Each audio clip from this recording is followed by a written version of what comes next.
Bonsoir Florent. Salut Alex. Bienvenue chez Palf. Bah écoute, merci pour l'invitation. Avec plaisir. Aujourd'hui, on vous embarque avec nous dans un gaz du mois. C'est la première fois que tu fais ça. Bah ouais. Donc je vais découvrir les pédales qui sont présentées devant moi. C'est ça. Ce beau pédalboard fait sur mesure. C'est aussi simple que ça. Gaz du mois, je vais te le présenter dans la vidéo, mais en gros, on a des nouveautés, on se fait plaisir. Super. Il y a quand même il y a une pédale notamment que je connais, que j'ai vu passer sur la chaîne il y a quelques jours. Mais je te laisse nous présenter un peu. Avec grand plaisir. Allez.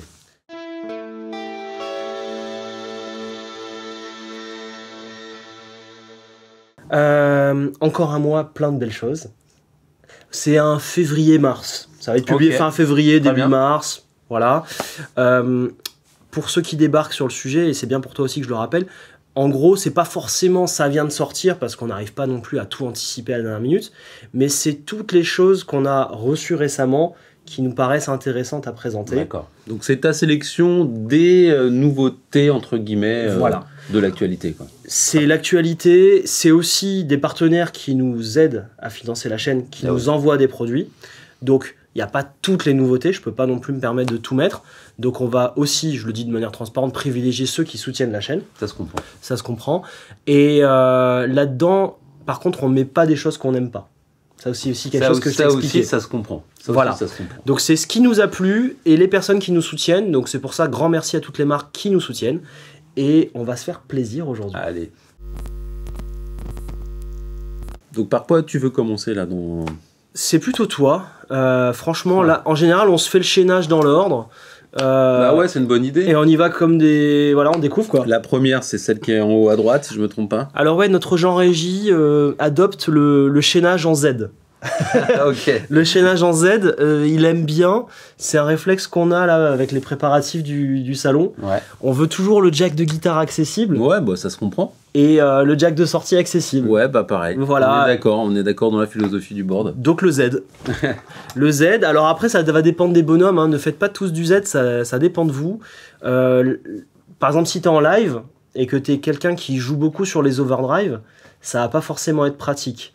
Parce que tu vas aller chercher les boutons en haut. Par contre, si tu joues plus du post-rock, des choses comme ça, et que tu as des reverbs de tous les côtés, ça peut être pas mal. Ça paraît logique quand même de choisir les pédales qu'on va actionner et qu'elles soient devant pour éviter, tu vois, faire une fausse manip. Je précise quand même pour ceux qui nous regardent, parce que du coup, tu as plein de styles qui se mélangent dans les viewers, et ça, c'est cool. Par exemple, si tu aimes comme moi les fuzz et l'overdrive, fais pas ça.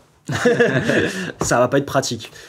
Si tu aimes, comme je disais, vraiment les reverbs délai, là ça peut être chouette. Ouais, nickel. Alors dans l'ordre, hein, allez, on y va. Je te présente la Soul de Fjord Fuzz. Ouais, bah, c'est la seule pédale que je connaissais. Voilà. De nom. Alors bien sûr, tu as vu toute la com qui a tourné autour de ça. Donc c'est une collaboration entre Palf et Fjord Fuzz. Fjord Fuzz, c'est une marque qu'on a sur la chaîne depuis plus d'1 an.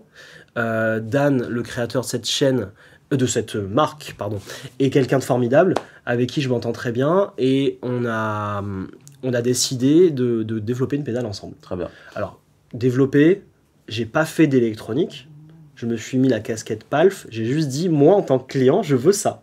Démerde yourself. Et lui, il a fait ça, quoi. Voilà. C'est trop sympa. Et il avait déjà des idées. Bah, c'est une pédale assez élégante en fait, avec 2 foot switch, un potard central, bah là j'imagine que ça c'est le dosage de fuzz. Enfin, tu vas nous expliquer, tu vois, bah voilà. Alors, heureusement que t'es là quand même. T'as une fuzz à droite, une vibe à gauche.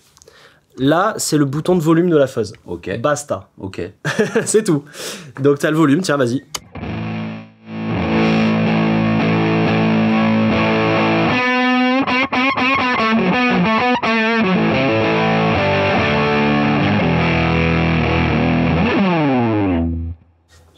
On n'a pas écouté ton son clair, vas-y fais voir. Ce qui est beau. Un petit son, mais est-ce qu'on pourrait quand même rajouter une petite reverb? Est-ce que ça c'est possible? Oui, bien sûr. Histoire d'avoir un petit peu de pour nos... Je te mets la reverb de l'ampli? Si tu veux. Ouais, je te mets ça. Si tu veux, ouais. Je te mets ça. On est d'accord ou pas? Ouais, c'est bien. C'est bien, c'est bien. Super. Alors, du coup... Grosse fuzz, inspirée de la Heda et de la Berserk, qui étaient deux produits, qui sont deux produits, c'est nouveau en stock. Tiens, d'ailleurs, je me suis fait avoir sur la vidéo de présentation, je disais que c'était un produit arrêté, la Berserk, et entre-temps, il a sorti la version 3.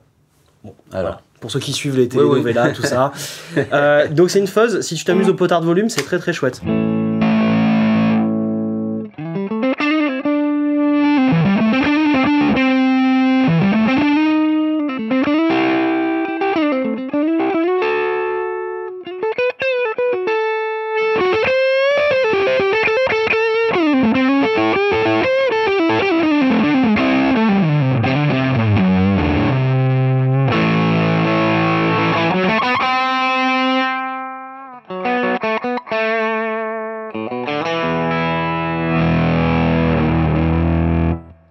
Voilà. Ça sonne vachement bien. C'est ce que je te disais, en fait, lui, c'est vraiment un expert de la fuzz. Hein. Le nom de la marque, Fjord Fuzz. Donc, c'est un bon copain, du coup. C'est normal. Super, non, ça sonne vraiment très très bien. Donc là, on a juste. Comment dire, on a juste touché le bouton de volume. C'est tout. Super. Ça marche. T'as Ça pas marche besoin de très passer 10 ans à régler. Bah, c'est ce que. Bah, moi, c'est le genre de truc que j'aime bien, hein, tu vois. Et donc, tu me dis qu'il y a un deuxième foot switch Vibe. Vibe. Alors, oh là là. ça, c'est la vitesse et la profondeur, je crois. D'accord. Qui agit uniquement sur la vibe. Ouais.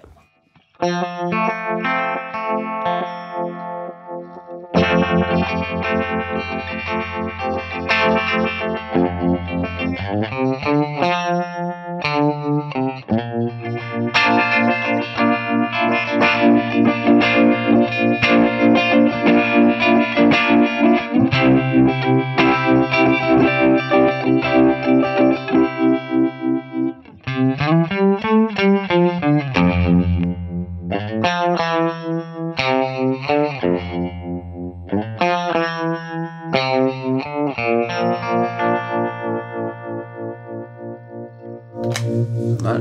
Et tu mets une fuzz.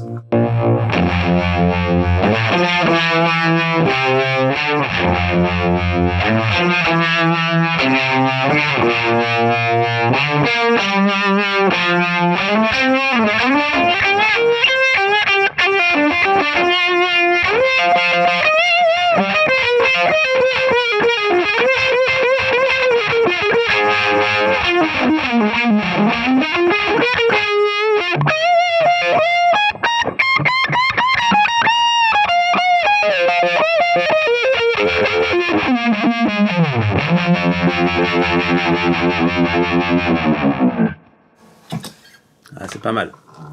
Et là, les Vibe Hendrix, tu vas sans ça, problème. c'est super. C'est bien d'avoir justement ce concept 2 en 1 avec des effets qui sont assez éloignés finalement, mais qui se marient bien. C'est ça. C'est parce que finalement, entre une fuzz et une vibe, c'est 2 mondes très différents.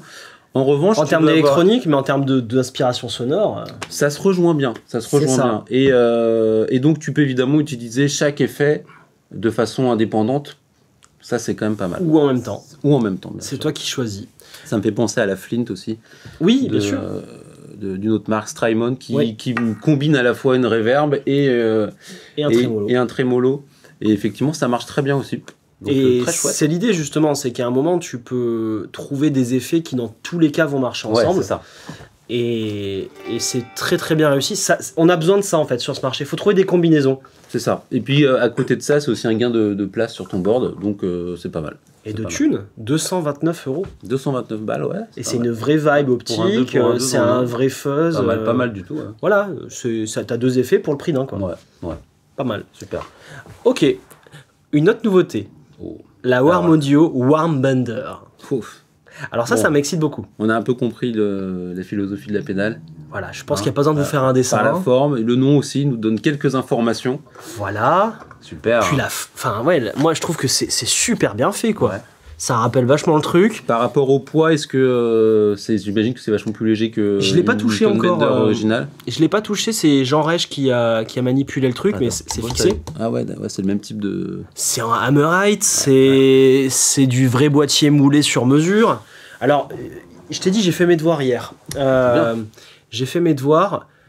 Warm Audio, ça monte encore plus dans mon estime. Il y a un truc que j'ai apprécié, c'est que vraiment, tu sens la philosophie de pignoleur de première, où les mecs, ils vont te chercher le transistor de telle version, ils vont te le remettre dans la pédale en new old stock. D'accord. Ils vont te faire ça en composant traversant pour aller respecter la philosophie de l'époque. Et donc tu verras, on en parlera après sur l'autre pédale, ils essaient à chaque fois de faire une copie conforme. Enfin, je pense que tu connais la marque. Et après, oui, je connais de nom. J'ai jamais essayé de Warm Audio. Et après, j'imagine que là, une fois qu'ils ont leur copie, ils mettent un petit peu de leur idée, tu vois, ils ajoutent un petit truc en plus. C'est juste parce que là, tu navigues entre 3 versions. Ah ouais. T'as raison, c'est vrai que c'est aussi quelque chose auquel on pense pas. Normalement, une tone bender, c'est un bouton attaque, qui est le gain ou la fuzz, et le bouton volume. Ouais. Là, tu navigues entre 3 versions. Alors la 76, je crois que c'est une Mark I. Alors, je ne saurais pas te dire, mais... Parce que, de ce que je me souviens d'hier soir, parce que c'est OC76 dedans, le transistor, voilà, germanium. Donc c'est du germanium. Salut les geeks. Voilà. Donc c'est la Mark I, c'est la fuzz crado qu'on a dans le son Beatles et compagnie. Super. Voilà. La 75, c'est la Mark II. Là, t'es plus dans l'époque Cream de Clapton. Ouais. T'es plus dans même les Led Zepp, tout ça. Voilà, t'es sur des sons de Tone Bender Mark II, qui est une Bender beaucoup plus qui va te flatter dans ton son. La Mark I, elle est granuleuse, elle est pétée, elle va pas du tout. Ça se passe pas bien. Et la Silicone, ils ont fait une interprétation silicium. D'une Mark III, j'imagine, mais il n'y a pas le potard de Tone, donc je peux pas trop savoir, j'ai pas testé encore. On va voir. Donc voilà, on va je découvre les différences vous. de caractère de ces trois possibilités. On va commencer par la Mark II, qui est la plus flatteuse. Allez. Normalement, ça rentre dans un ampli crunché.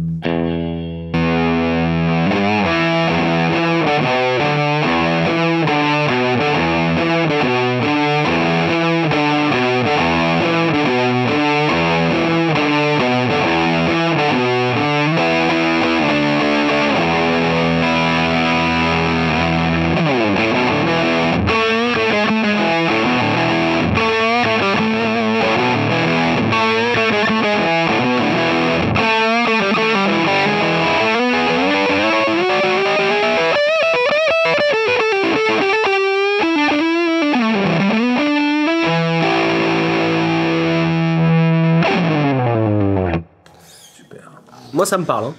Forcément, avec ce type de son, j'ai envie de jouer du Led Zepp, quoi. J'ai envie de jouer du Page. Alors, bien sûr, j'ai pas la Telecaster qu'il utilisait en 69, si je me trompe pas, sur le premier Led Zepp. Ouais. Mais il y a quand même un truc très chouette. Il y a un truc chouette. Tu vois, t'es un peu transporté. T'es même vachement transporté. Ça, c'est très très chouette. Alors, la Mark II, elle est franchement très très bonne comparée à ce que je connais d'autres Mark II. Très très bien. La Mark I, là-dessus, je vais être assez chiant parce que c'est un son que j'aime beaucoup. Allez, vas-y.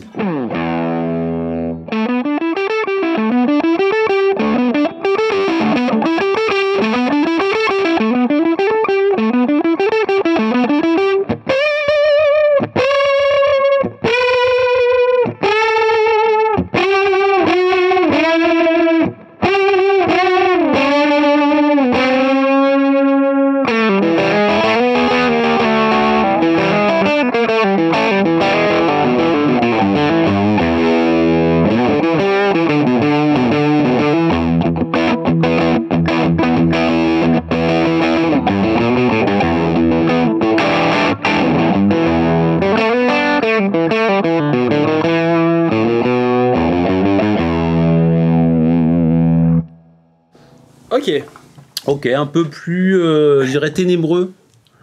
C'est un peu plus renfermé, il me semble. Ouais.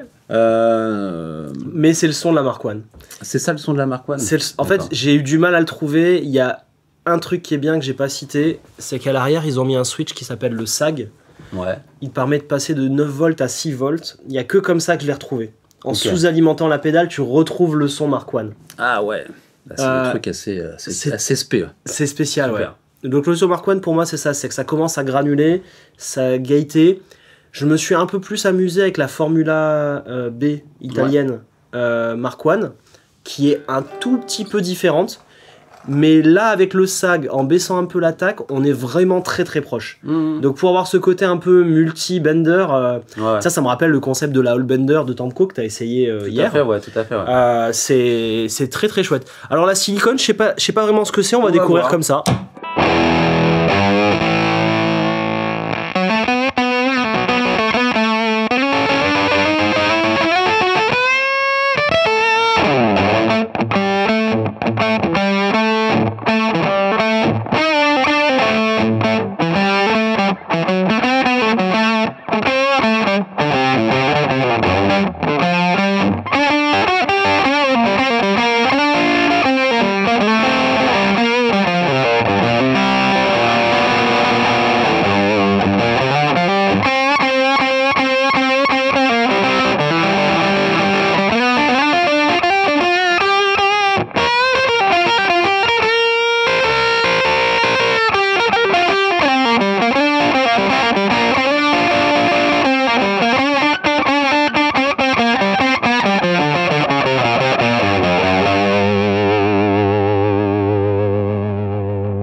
Ça, c'est la belle surprise. Hein. C'est pas mal du tout. C'est vraiment le dimension quelque part qui vient vraiment bien compléter les deux autres.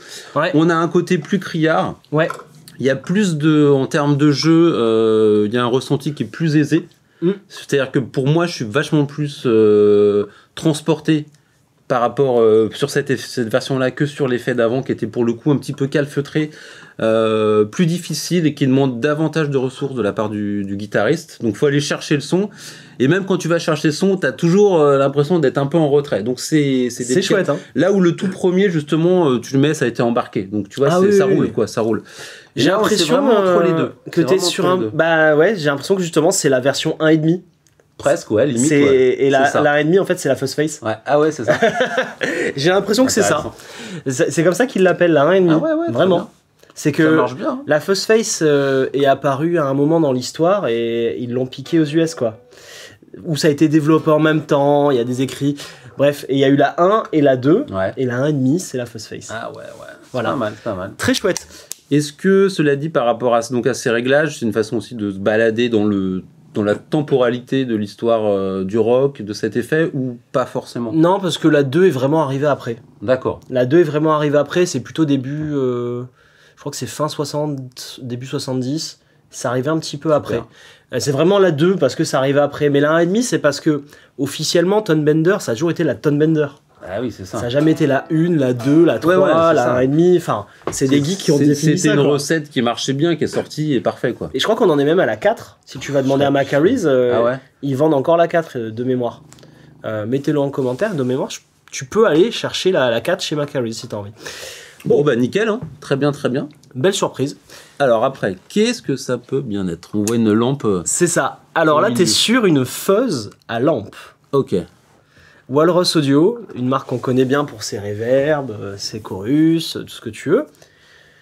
Ils ont sorti en collaboration alors avec un designer, mais en insert, j'ai pas le nom. Mais en insert, Jean Montage. C'est un designer d'effets à lampe, même d'ampli peut-être, qui a collaboré avec Walrus Audio, parce que c'est pas forcément leur truc de mettre des lampes. Et ils ont eu le projet fou de mettre une 12 AU7 pour la faire fuzzer. Petit bonus, parce que ça suffisait pas, le bouton harmonique, ça va te rajouter des octaves avec un doubleur de fréquence. Ah d'accord, ok. Donc c'est un octave up. Un octave up. Et le switch de contour permet d'interagir avec l'octave, je sais plus exactement dans quel ordre de détail.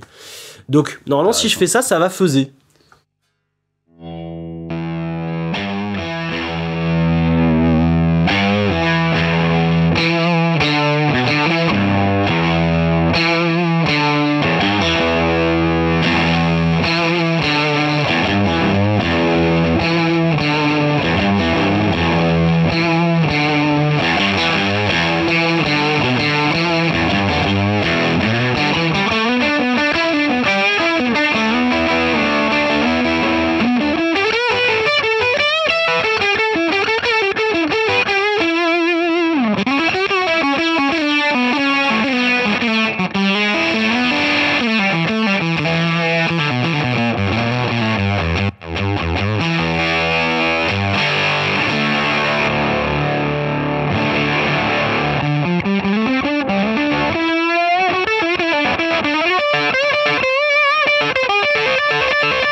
C'est très étonnant, je te dirais limite un peu déstabilisant.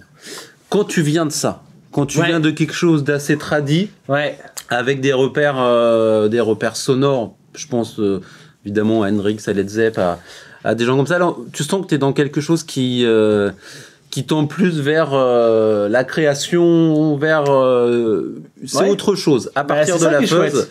Et c'est intéressant. Et effectivement, il y a un côté un peu criard, il m'a semblé. Hein. Alors oui, selon les réglages. Donc là, on était à peu près fini, un peu plus qu'à mi-course, on va dire. J'ai fini sur le contour qui fait un passe haut, donc t'avais des aigus. Ouais. Le contour passe bas, t'avais le côté très lourd. Moi, ça m'a rappelé la Super Fuzz. Ah ouais. Tu vois la Super Fuzz de Chiné, ça me rappelle ça. On a une vidéo qui est sortie justement hier soir avec Julien où on développe la Bitoon Fuzz 2.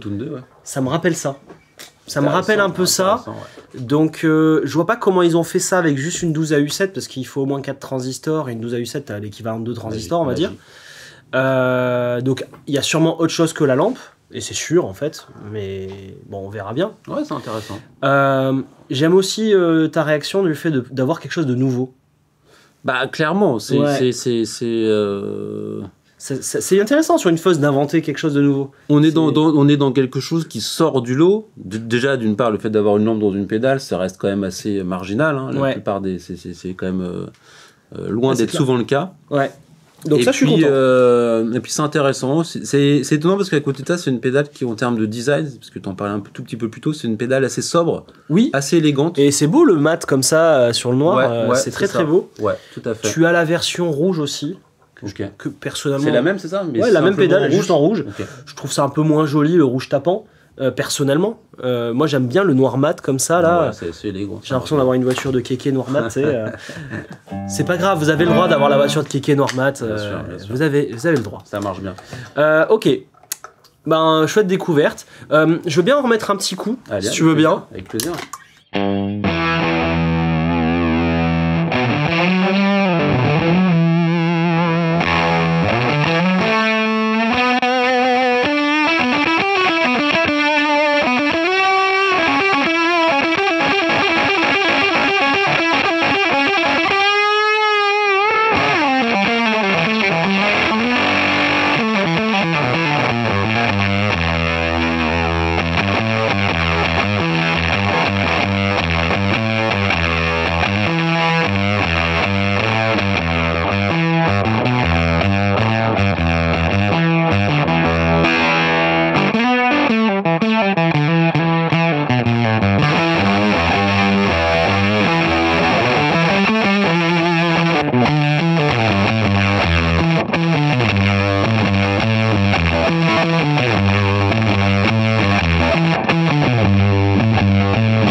Parfait.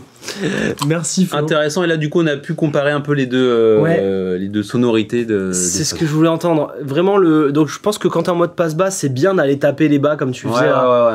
Et en mode aigu, d'aller chercher des notes assez proches sur la 12e case. Mais de toute façon, c'est intéressant que tu parles de ça parce que un effet, il doit s'utiliser, il marche pas forcément dans tous les contextes musicaux. Oui. Tu vois, par exemple, si tu prends un trémolo et que tu fais un plan avec plein de notes hyper rapides, ça va pas sonner. Il faut forcément que tu aies des accords qui résonnent, des valeurs longues pour entendre justement l'effet agir. Donc ça, c'est effectivement intéressant ce que tu dis. Ouais, joue plutôt à son instrument. J'entendais l'effet qui voulait s'exprimer là-bas, en fait. Très bien. C'est ça que je ressentais. Ouais. Ah ouais, tout à fait. Bon, encore bravo Walrus Audio. Alors, n'hésitez pas justement à découvrir ce produit. J'ai vu que, tu sais, ils ont sorti 12 000 pédales dans l'année là. Et la Sylt, elle est arrivée entre deux monstres. Et personne n'a porté d'attention sur ce produit-là. Et je trouve que c'est dommage parce qu'elle est très cool. Elle est très cool. Intéressant. Donc, une sorte d'ovni dans un domaine une fuzz à lampe. Une fuzz à lampe. Tu sais, genre le vintage classieux avec le gros dégueulasse. Ouais, c'est ça. C'est le ça moderne qui est cool. Vintage, quoi. J'adore. Le vintage moderne, ou le moderne vintage. Tout dépend comment on voit les choses. La Sylt. Nickel. Maintenant. Après, on reste chez Warm Audio. Donc, ouais, le Moog, en fait. Le Moog, alors je connais plus le nom, je crois que c'est Ringer quelque chose. Hein. Ça peut le dire. Donc, la Ringer Bringer de Warm Audio, c'est une copie exacte de ces fameux Moog avec Ring Modulator. Ouais, très bien. Alors le ring modulator, c'est pas la chose la plus évidente à utiliser. Difficile effectivement d'avoir des... T'as des exemples éventuellement d'utilisation sonore de cet effet-là pour la guitare, ou c'est un peu ça reste un peu marginal? J'ai des exemples sur Palf. On fait les cons et on allume ça, quoi. Mais non, alors sur un clavier. Oui, c'est sur un clavier, c'est cool. Le fonctionnement, je vais essayer de pas vous casser la tête, mais en même temps, il va falloir que je vous explique quand même. Bah bien sûr, parce que c'est vrai que c'est un peu... Donc tu as un oscillateur, c'est le modulator que tu as là-dessus, là. Ouais. En gros, si tu mets le mix à 0, il n'y en a pas. Si tu mets le mix à fond, tu n'as que ça. Tu n'as que l'oscillateur. Donc je te fais un exemple, là, j'enlève tout le reste.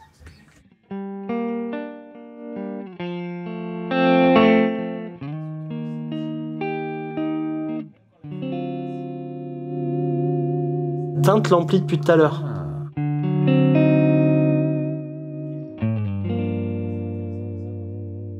C'est allumé depuis tout à l'heure. Ça n'a pas été dérangeant. Ça a donné un peu de couleur au Celt.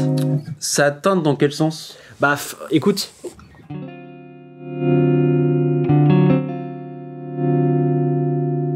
C'est pour ça que tu m'as dit baisse l'ampli en début de session. Ah oui. Parce que lui il a drivé l'ampli en fait. Ouais. J'ai l'impression que c'est surtout un boost de level en fait. Enfin, ouais, mais une différence en du coup il encaisse la fuzz. Ouais. Il encaisse la fuzz. Ouais. Alors normalement là si je fais ça.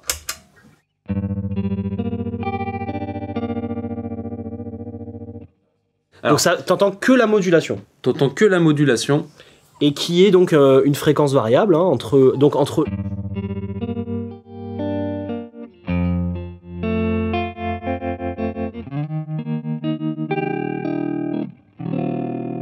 Ce qui est génial, c'est que d'un coup, on joue faux, quoi, même en étant accordé. Voilà. Alors, c'est intéressant, ce genre d'effet. Par contre, dans mon utilisation, c'est vraiment une petite touche, quoi. C'est un petit peu comme le petit... je sais pas, le poivre que tu vas rajouter au bout d'un moment sur ton entrecôte parfaitement saignante, etc. C'est vraiment un truc... si tu commences à vider tout le truc, ça va pas marcher. Alors, après, c'est peut-être pas ton style d'effet aussi. Je vois un mec avec un clavier, tu vois, un petit... justement, à l'époque des Moog ou tout ce qui va avec, tu lâches ça derrière, ça peut faire quelque chose. Ouais, c'est ça. Alors, à noter que là, j'ai mis le mix à fond pour qu'on entende le modulateur. On entend, tout à fait. Derrière, ça sera un peu mieux marié.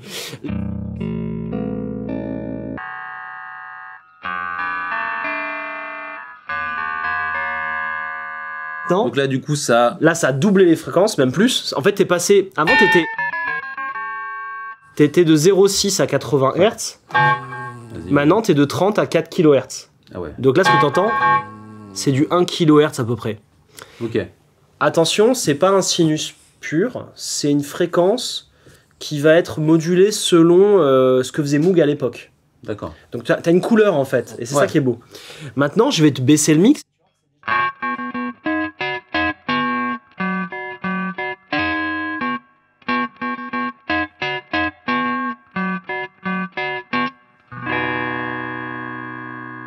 Tu éveilles mon daron. C'est ce que ça m'inspire. C'est ce que ça m'inspire.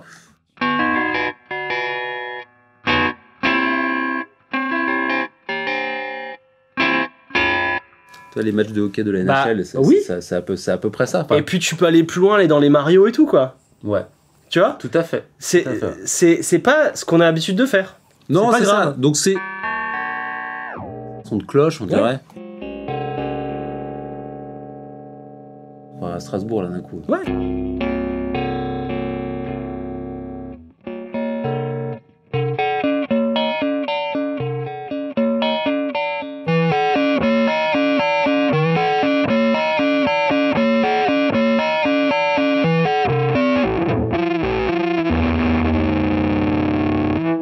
Laisse-moi finir. Donc là, déjà, tu as le ring modulator tel qu'on a normalement dans une pédale de ring modulator. Ouais.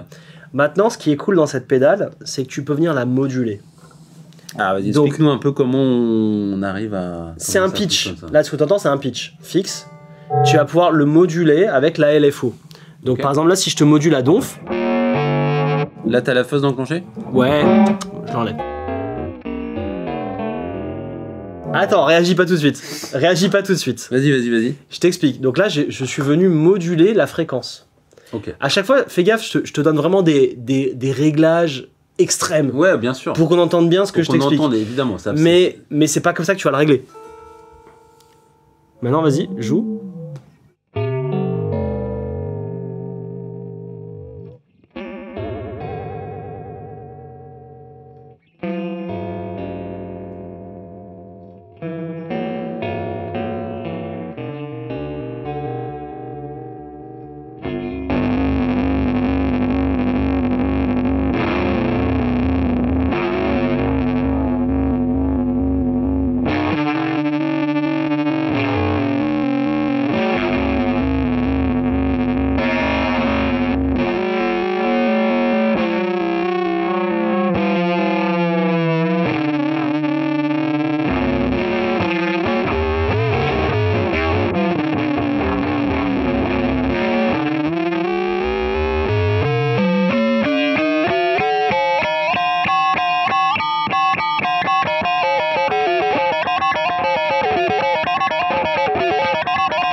Ça devient plus intéressant, plus contrôlable musicalement quand on est dans le registre aigu. Là, en l'occurrence, oui. T'avais mis aussi un effet d'octaviation, si je me trompe pas, non?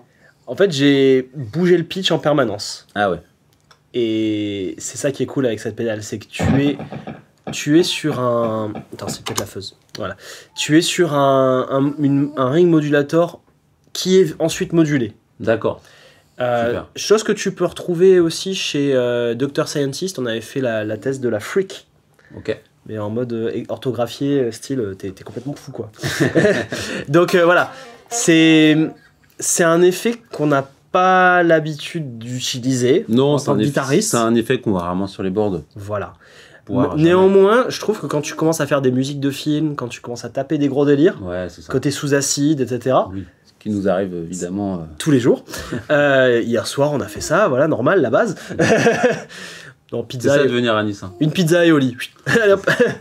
et bah, ça s'adresse à un public peut-être différent, mais c'est bien réalisé. Ouais. Et ça, ça, il n'y a aucun doute sur la qualité du produit. Vous êtes peut-être deux à regarder et à aimer ça, mais voilà. En tout cas... ouais, c'est ça. Non, mais après, il faut effectivement juste savoir comment l'utiliser, comment utiliser intelligemment un truc comme ça. C'est ça. Et pas se faire et pas quelque part se retrouver piégé par toutes les possibilités. Comment faire de la musique avec ça?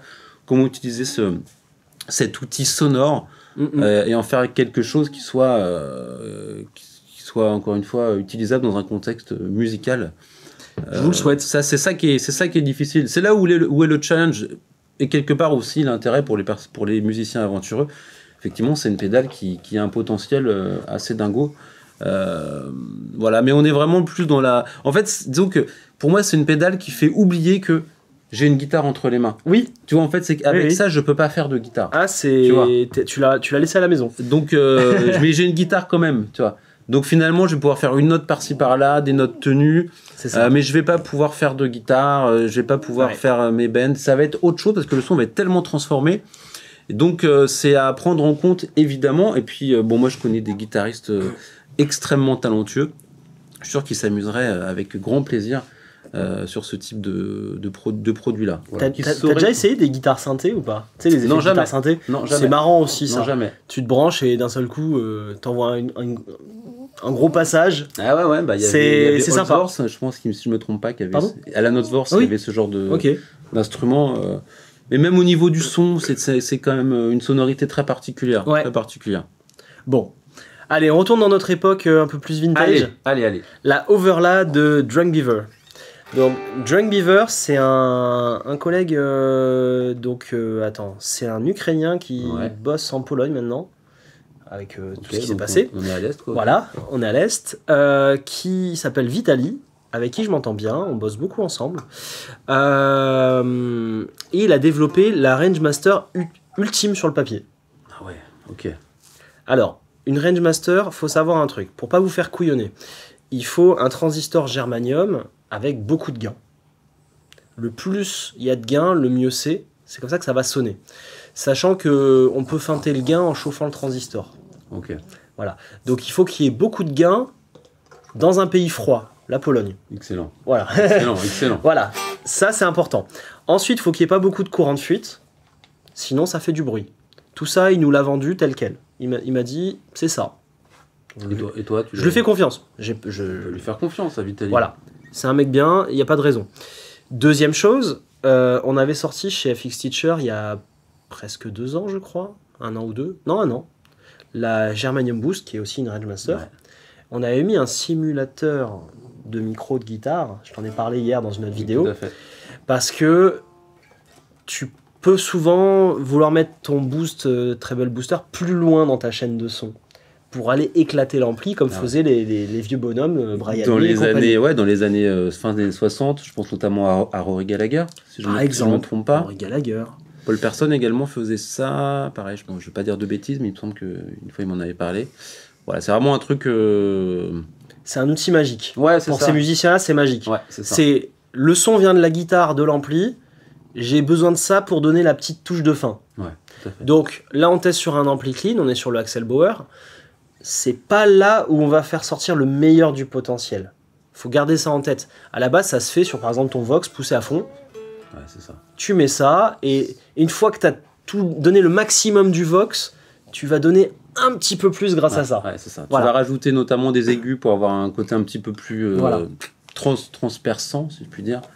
Mais si tu veux mettre ta fuzz avant, t'es foutu parce qu'il n'y a pas les bonnes impédances. Ah ouais. Et c'est pour ça que tu as le simulateur de micro que tu peux activer pour mettre ce que tu veux avant. Ah ouais. Et je vais le laisser activer parce qu'il y a ce machin qui a l'air d'être actif.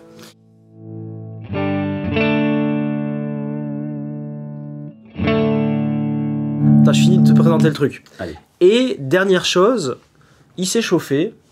Le treble booster, normalement, c'est tu vas prendre que les aigus.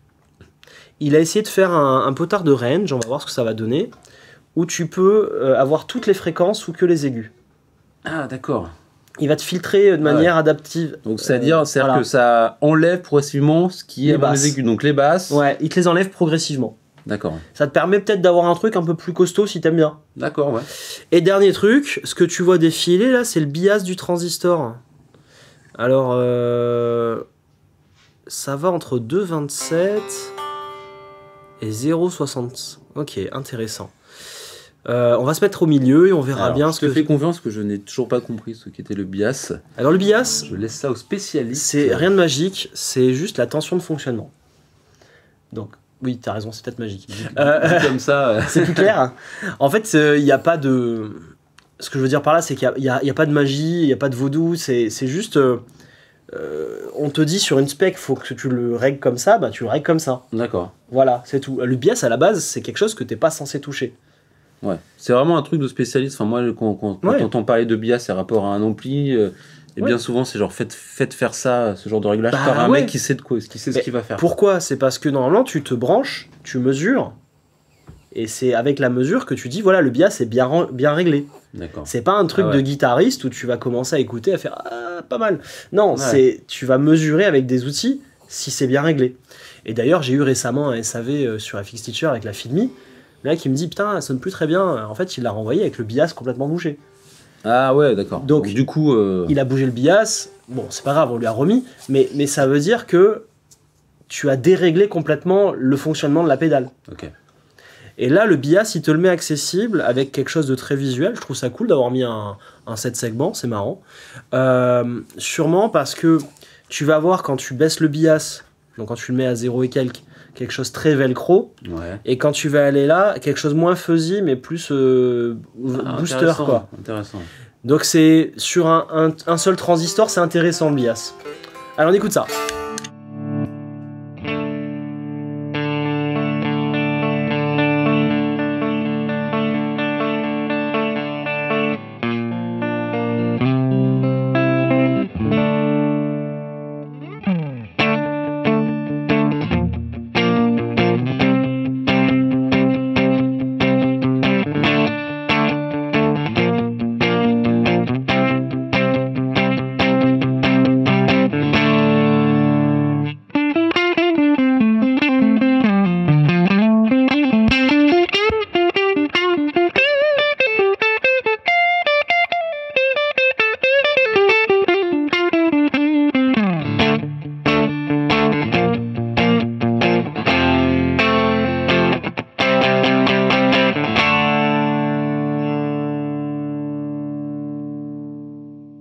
Alors, comme je te disais, ce serait mieux sur un ampli saturé. C'est là on pourrait faire ressortir le potentiel. C'est évident, mais est-ce que si tu mets... Peut-être la Expandora. Ouais, exactement, on rajoute une pièce. Là, c'est vrai que... Ouais, vas-y, on va faire comme ça.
C'est déjà mieux. Disons que c'est déjà plus inspirant. T'es déjà transporté. Effectivement, c'est une pédale qui vient se rajouter.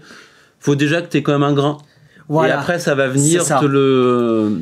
Donc, mais bon, de toute façon, c'est annoncé sur le papier. Hein. Ah bah, clairement, ça c'est pas fait pour être utilisé toute seule. Ouais. Ça mérite un autre test à l'occasion, si le sujet le permet.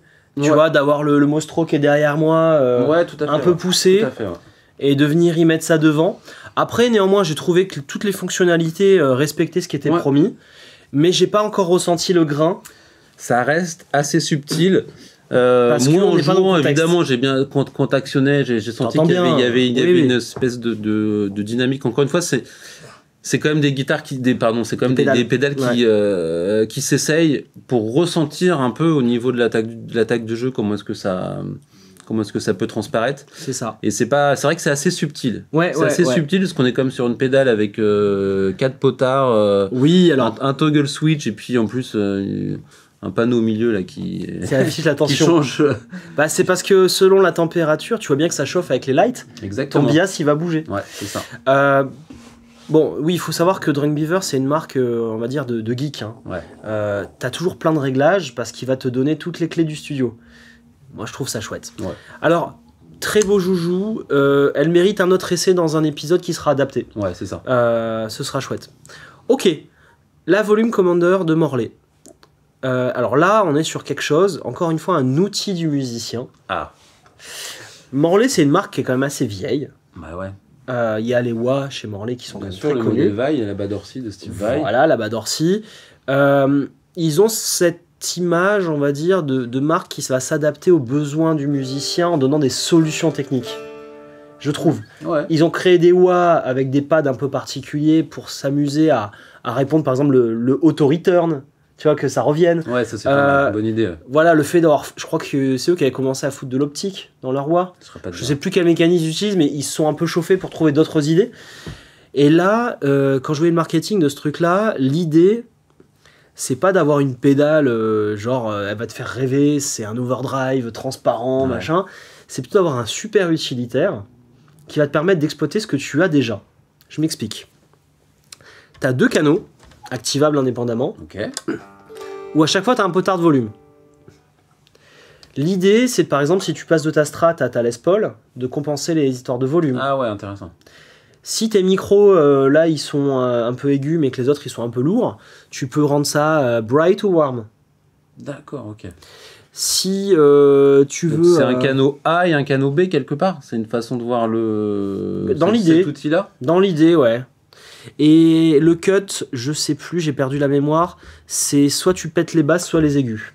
D'accord. De manière douce ou forte. On va regarder. Donc ça joue principalement sur le volume.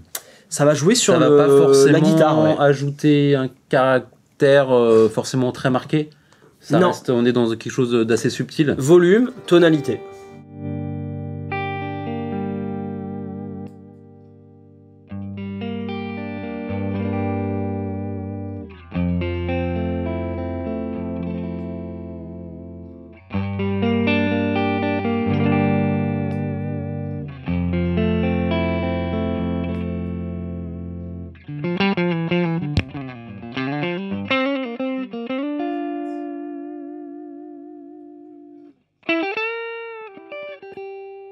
Ouais, c'est ça. Le cut, ça coupe les basses. Ok. Le cut, ça coupe les basses. La tone, j'ai pas trop entendu encore. Vas-y.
C'est assez subtil quand même.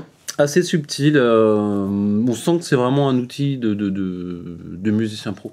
C'est ça. Faut vraiment en avoir l'utilité. C'est ça. Je pense que ça peut effectivement être intéressant parce qu'il y a un côté un peu couteau suisse qui peut te permettre, si tu as amené, tu vas devoir changer de preset, avoir des trucs très très définis, très spécifiques d'un morceau à l'autre. Ça peut être effectivement, ça peut avoir son intérêt. Moi, ça me rappelle dans les Lord of the Rig, tu sais, c'est des sessions que je fais en visio avec les clients. J'ai eu cette demande de gens qui avaient justement des guitares qui avaient rien à voir, des humbuckers, des simples, et ils me disent j'aimerais jouer avec les deux en live. Je dis bon, c'est peut-être pas nécessaire, mais tu fais comme tu veux. Et si c'est le cas, ça peut être pratique d'avoir justement ce changement de caractère. Ouais, c'est ça. Bon, ok, cool. Un commandeur de volume. Ouais, c'est ça. C'est ça. C'est vraiment le type d'effet auquel on ne pense pas forcément. Ouais. C'est l'idée, elle est intéressante, ça a gardé quelque part. Il y a un besoin. Il y a une niche et en ça, je pense que c'est intéressant d'avoir ce type de produit. Et puis évidemment, ça demande à être testé dans plein d'autres configurations avec une guitare aussi qui a des humbuckers, etc. C'est ça. Pour vraiment comprendre la philosophie du truc. Mais effectivement, aucun doute que sous ce beau boîtier, il y a quelque chose de très très chouette qui pourrait être forcément mis en valeur par des musiciens tout à fait expérimentés. Super. Bon, on passe à la Expandora. Allez, Expandora. Là, il y a une histoire qui est à la fois tragique et marrante. On commence par le tragique, puis on finira par le marrant. Tragique. Énervant, ou je sais pas quoi. Big Sonic. C'est la marque qui a créé l'Expandora début des années 2000, même fin des années 90. C'est une disto qui a un grain vraiment unique. T'as ZZ Top qui se l'a approprié. Donc Billy Gibbons, qui s'est amusé à utiliser la Expandora sur quelques morceaux. Et c'est comme ça que la pédale a explosé. Le truc, c'est qu'il y a quand même eu une belle perte de dynamique sur la marque. Et à un moment, Mr. Big Sonic, il a dit bon, allez, je fais une pause, je gagne pas ma croûte avec ça, je m'arrête. Et t'as un ricain qui se lance, il dit bah moi Expandora j'aime bien. Il y a eu toute une mouvance où il y a eu plein de clones, parce que mine de rien, savoir que Billy Gibbons aime ça, ça fait quelque chose. C'est quand même pas mal. Et t'as JHS notamment qui a sorti la Kilt, qui est un clone de la Expandora. Avec le même type de design? Non, du coup en format normal, parce que bon... Le design est cool. C'est cool. Le design est intéressant, ça fait évidemment penser à la Fuzz Face. Oui. On est dans le même registre, c'est intéressant. Donc, c'est une sorte de disto overdrive, avec des switches pour la faire fuzzer. Et donc cet américain qui s'appelle Expandora, du coup il lance sa boîte en l'appelant juste Expandora et pas Big Sonic, reprend les droits de la marque Expandora, la dépose aux US et dit bah vu que tu l'as abandonné, bah moi je la reprends, ça me plaît. Et il lance ce super joujou avec une tôle, alors moi j'adore, hein. C'est de l'aluminium fraisé. Ouais, avec un finish, moi j'appellerais ça MacBook, c'est-à-dire qu'ils vont te le sabler, l'anodiser et tout, c'est magnifique. Bon, et le côté tragique, du coup la chute, c'est que on se retrouve au NAMM sur le même stand, Stompbox Exhibit. Ouais. Regardez le vlog du NAMM justement où j'en parle. C'est un gros stand où on a une vingtaine de marques qui se le partagent, et à l'opposé t'as Big Sonic et Expandora. Ouf. Les mecs, ils s'envoient des petits courriers d'avocats, grosse ambiance. Sympa, je comprends les deux, donc je vais pas prendre parti. Je comprends les deux. On n'est pas là pour... Ouais, mais c'est toujours marrant, c'est croustillant, quoi. J'adore. Moi, j'adore les trucs comme ça, mais du coup, pour l'histoire, je comprends les deux parties. T'as Big Sonic au Japon qui veut revenir, et il a plus sa marque, mais en même temps, il s'est barré. Il a lâché le truc.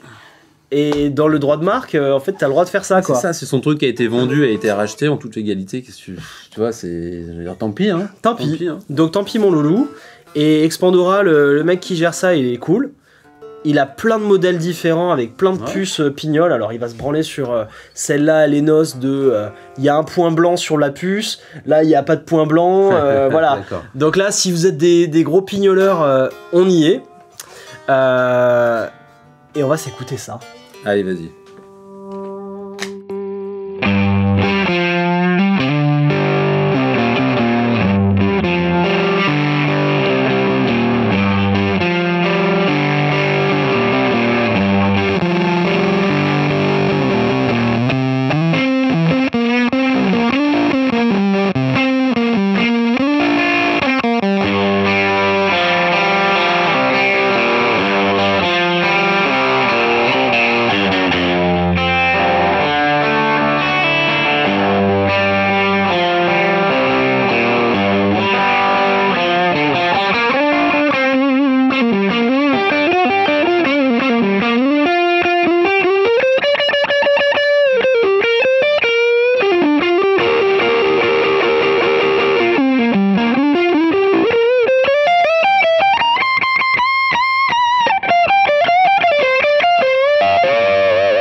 T'avais déjà essayé avant ou pas? Pas du tout. Je comprenais pas. Le son s'arrête au bout d'un moment. Au bout d'un moment, t'as des creux. T'as des creux qui sont surprenants. Ouais. Alors c'est pour ça. Alors je me marre en disant vous êtes des pignoleurs sur vos puces, mais il y a quelque chose de vrai derrière. Là, il m'a dit que c'est sa version préférée de puce. Ouais. On mettra en insert ou dans les commentaires. Je me souviens plus de la version. Pour les geeks. Je suis censé être le geek de l'histoire, mais j'avoue que de base, je suis réfractaire à l'idée de me pignoler sur des puces. Mais c'est le genre d'effet... Peut-être pas tort, hein, cela dit. Hein. C'est le genre d'effet où en fait la puce fait tout. Parce que ce que tu entends, c'est le fait que le slew rate de la puce est très mauvais, c'est une caractéristique technique, et qui fait qu'elle va crever. Voilà, et elle va mal réagir à ta qualité de signal. D'accord. Le slow rate, c'est la bande passante. Justement le creux qu'on peut avoir de temps en temps. Ouais, c'est ça. Et c'est vraiment ce qu'on le retrouve pas au bout d'un moment. Je disais, je vais faire une note longue. Il vient pas. Et parce qu'en faisant cette note longue, je l'avais pas. Ça, t'as vu à la fin, là, c'est sur mon si bémol. Ouais. Mais c'est de la contre-ingénierie en fait. C'est ça qu'il faut savoir. C'est que le but du jeu, quand tu crées une pédale comme ça, c'est pas de faire un overdrive transparent parfait, c'est d'aller mettre la puce là où elle veut pas être et lui dire bah vas-y, c'est maintenant que je te fais sonner. Ouais. Donc c'est chouette. C'est intéressant, en fait c'est surprenant. Oui, c'est ça. Pour le musicien, pour le mec qui fait de la guitare, parce que t'as l'impression que ça marche pas. T'as un peu trimballé en fait. Ouais.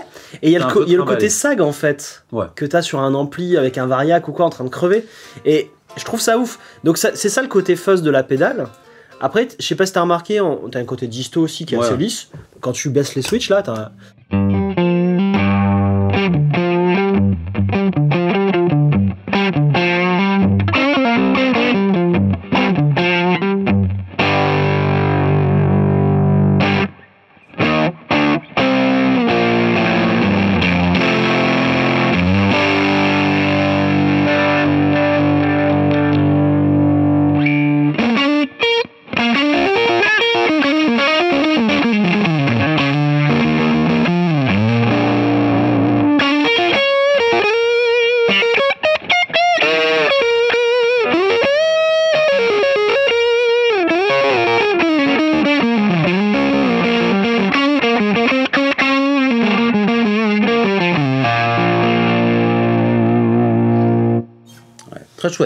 Très chouette le dire. Très chouette. Moi j'aime beaucoup. Et tu peux même t'en servir en overdrive si tu baisses le gain.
Voilà. Très chouette. Très chouette. Ça, j'ai craqué. J'ai pris toutes les versions avec les puces intéressantes. Je pense que quand la vidéo sera sortie, quelques jours après, on aura tout reçu. Vous avez tout sur le site Palf. Donc c'est fait, c'est fait avec du new old stock. C'est-à-dire que le mec, là, il stocke des puces et il sait pas quand est-ce qu'il peut les avoir. Il se bat pour les avoir. Donc il y a ce côté limité dans le limité, quoi. Okay. Ça, c'est très bien. Très bien. Ça. Bon, la dernière. Allez. Coffee Shop Pedals. Donc c'est une marque, j'étais obligé de l'acheter. Je suis un grand fan de café. Vraiment grand fan. Alors le Cortado, je sais pas si c'est ce que c'est. Non, pas du tout. C'est une plante? Non. Non, c'est quoi?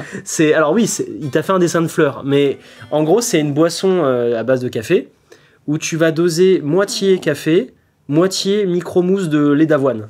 Super. Voilà. Tu peux mettre du lait de vache si t'as envie, mais moi je mets du lait d'avoine et je préfère. C'est la boisson que je bois tous les jours. Moitié-moitié. Ah, carrément, du coup elle était faite pour toi, cette pédale. Et la marque, justement, ils vont te faire plusieurs recettes de café. Bon, moi, le Cortado, c'est mon truc fétiche. Tout ça pour faire une reverb, quoi. Tout ça pour faire une reverb, voilà. C'est exceptionnel. Donc, tu as une reverb numérique avec plein de presets.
il n'y va pas.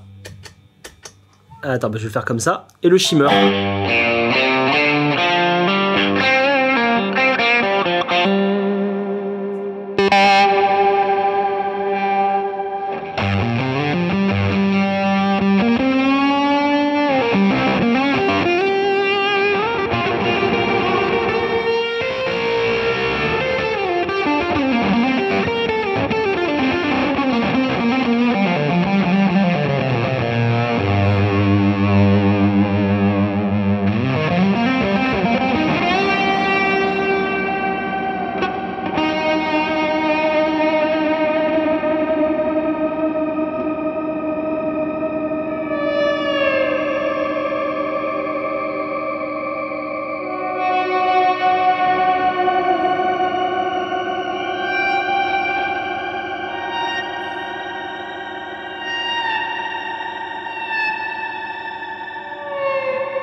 Ça, c'est cool.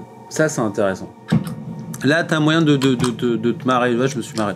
Je me suis fait plaisir. Tu m'as fait plaisir aussi. J'ai exactement eu ce genre de kiff-là avec l'Utopia Deluxe, là. Que tu m'avais envoyé. Toi, je te disais dans une précédente vidéo que j'avais passé un après-midi à m'amuser.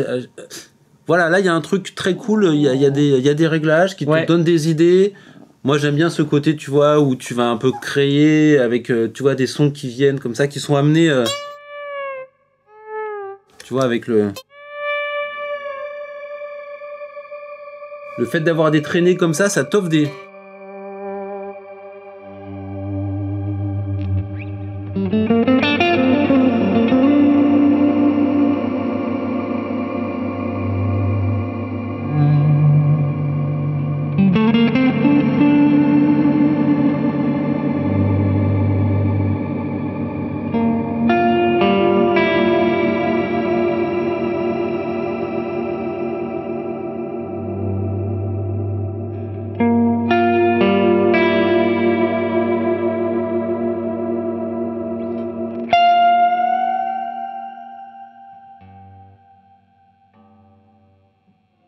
Vas-y. Tu vas l'aider.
Ouais, très chouette. Très sympa. belle découverte. Bravo Coffee Shop Pedals. Ouais. La Cortado. La Cortado, alors il y a plein de choses à raconter sur cette pédale. Déjà, tu peux faire du mono vers stéréo, du stéréo vers stéréo, tout ce que tu veux, ou juste du mono si tu veux faire du mono. Les réglages sont quand même très intuitifs parce que je l'ai manipulé juste 2 minutes avant la vidéo. Ouais, t'arrives à gérer, à voir presque. Tu te balades dans les presets en appuyant sur les 2 foot switch. Il n'y avait pas de preset sur l'octave, donc ça j'ai dû le faire à la mano, mais c'est assez simple. Le contrôle, c'est un potard qui fait plein de choses différentes selon dans quel programme tu es. Ouais, très bien. Bon, à l'oreille. Donc du coup, c'est pas simplement une reverb en fait. Donc c'est en fait. C'est quoi exactement? À l'oreille, je dirais que c'est une puce FV1. C'est le processeur qui fait pas mal de choses. Et donc la puce FV1, elle peut faire ce que tu veux. Il s'est quand même cantonné au monde de la reverb. Ouais. Et il t'a fait un tremolo reverb, un octave up reverb avec le shimmer, un spring et un hall. Là où à mon avis t'es le moins enthousiaste, ça va être peut-être sur la spring parce que la FV1 est moins capable de faire des vrais springs. Ouais. Mais par contre sur tout ce qui est hall, shimmer, tremolo, c'est très très cool. Ça marche bien. Ouais. Donc voilà, c'est un effet d'ambiance comme tu l'as dit qui est très inspirant. Quand je t'ai entendu jouer, moi je me suis marré, t'as pas arrêté, c'était cool. Ouais, c'est ça. Bah ça c'est un bon indicateur quand même. C'est ça. Quand tu sais que l'idée c'est quand même d'avoir des. En fait tout ça pour moi c'est des jouets. Hein, tu vois ce qu'on disait dans d'autres vidéos. C'est un outil de plaisir supplémentaire qui vient complémenter le fait d'avoir une chouette guitare, un ampli et puis ça vient vraiment t'apporter du plaisir, c'est ça l'objectif. Ouais, c'est ça exactement. Voilà. Alors, ce qui je trouve aussi très cool, c'est qu'il y a un moment, t'étais dans une succession de notes parce que t'étais parti dans un truc sur le trémolo. Ouais. Et t'avais pas capté que l'octave reverb fallait aller sur les swells encore. Et je t'ai dit, attends, va sur les swells. Ouais. Et il y avait un truc très très cool, c'est qu'il t'a laissé faire. C'est sympa. Hein. Non, mais c'est chouette, c'est-à-dire qu'il va pas lâcher l'octave avec la grosse nappe. Ouais. Tant que tu te calmes pas. Et donc il détecte ce que tu joues. Oui, exactement. C'est vrai que c'est complètement réactif. Ouais. Et ça, j'ai trouvé ça beau. La pédale, elle impose aussi un peu, exactement comme l'Expandora. Ouais. Elle impose aussi sa règle en fait. Tu vois. Oui. C'est-à-dire que c'est pas une pédale. Tu lui dis fais ça, elle va le faire. Ouais. Parfois elle va le faire, mais parfois c'est pas le cas. Donc c'est aux musiciens d'être à l'écoute. Encore une fois, ça c'est un truc c'est ce qui résume cette vidéo. Qui rejoint un petit peu le genre de philosophie que je trouve intéressant, c'est d'avoir des jouets, tu vois, des joujoux, en l'occurrence des pédales d'effet, qui vont venir quelque part aussi te mettre un cadre. Ouais. Tu vois. Et te donner une philosophie à suivre. Ouais. Bah ouais, parce que sinon ça part dans tous les sens, ça peut être un petit peu. Alors c'est complètement là-dedans que moi je développe mes pédales en ce moment. Bah t'as bien raison. Je veux pas laisser un truc où tu peux tout faire. C'est l'enfer. Vaut mieux des trucs, tu vois, bien ciblés, avec justement cette espèce d'imperfection qui donne tout le charme à l'objet. Oui, et c'est très cool, c'est très cool. Et puis bon, à côté de ça, la pédale, elle est... En fait, toutes les pédales sont... C'est intéressant de voir à quel point les fabricants apportent tous une attention particulière à l'objet. Ah ben bien sûr. T'achètes ton petit joujou de la semaine, quoi. Oui, mais c'est pas toujours le cas. Il y a des trucs qui sont faits avec un goût plus ou moins... pas forcément toujours... tu vois ce que je veux dire, quoi. Mais là, en l'occurrence, on a des choses qui sont... il y a une telle compétition aujourd'hui que si tu fais pas ça, en fait, ça passe pas. Ouais. Ça passe pas. Il faut le dire. Il y a plein de bonnes pédales. Celle-là, tu vois, je trouve en termes de... Oh, celle-là aussi, elle est assez soft en design. Il y a un côté quand même un peu militaire, tu vois. Ça te plaît, ça? Ouais. En fait, elle est robuste, tu vois. Il y a hier, je te disais, mais c'est pas un modèle genre inspiré par Tom Morello, tu vois. Oui, c'est vrai que ça rappelle, ouais. Le côté commando, ben non, pas du tout, rien à voir. Oh, je pense pas, hein. Rien à voir. Ça me fait penser à un modèle Jackson qui avait été sorti il y a quelques années, le modèle Roswell. Alors c'est un modèle assez particulier, type Flying V. Vraiment une modèle guitare. De guitare. Je pensais que tu parlais du fait que Jackson a sorti des pédales. Je me suis dit, ça non. Pas. Et pareil, on est vraiment dans ce type de forme très. Un rond, quoi. Ouais, mais en même temps, regarde le côté, tu vois. Ah, ça c'est biseauté, ouais. C'est qu'il est bossé. Ouais, ça c'est bien fait, ouais. Le choix des potards aussi, tu vois, assez resserré. Hein, ouais. Donc d'un point de vue aussi en termes de manipulation, c'est pas forcément hyper évident, mais en même temps, toi ça rentre bien, tu vois. Ça rentre bien, ouais. C'est intéressant comme prise de Et puis là, ils sont tout petits, ceux-là, les toggle switch. Oui, c'est bien, au moins tu les fracasses pas quand t'appuies. Voilà, exactement. Voilà, c'est l'idée, quoi. Exactement. Bon, je me suis bien marré. Et bah pareil. Je te remercie, pareil. Flo. Avec plaisir, Alex. On vous quitte avec un toutes les pédales et bien évidemment, vous pouvez les retrouver sur palf.fr, ça soutient la chaîne et ça permet d'avancer. Allez, salut. Toutes les